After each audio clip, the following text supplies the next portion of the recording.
Sa mga iPhone users, good news. Nilabas na nga ni iPhone yung iOS 18. Punta tayo sa settings, general, and software update. Check natin. And very good, naka-iOS 18 na tayo. Naka-up-to-date na tayo. So, balik tayo sa home screen. And isa sa mga features nga ni iOS 18 na yung pwede kang mag-hide and unhide ng mga applications na ayaw mong makita dito sa home screen ng phone mo. For instance, si YouTube.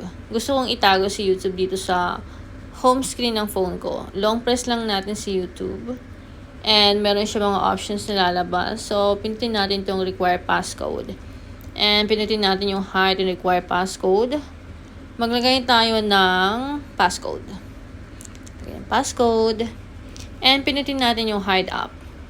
Ayan, wala na nga si YouTube dito sa home screen ng phone natin. And saan natin siya makikita kung gusto natin siyang i-unhide. So, swipe left lang tayo. Swipe left. And punta tayo dito sa pinakababa. At may box dito na nakalagay hidden. Pindutin lang natin siya. And ilagay ulit natin yung passcode na nilagay natin kanina. Yan. And yan. Naka-hide na si Facebook and YouTube. So, kung gusto natin siyang i-unhide, long press natin si YouTube. And pinutin natin yung add to home screen. Unhide app. And balik tayo hanapin yan. Nandito na si YouTube, bumalik na siya.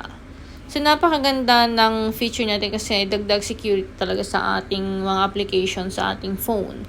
So, sa mga iPhone users yan, try nyo na rin yan. Let's go!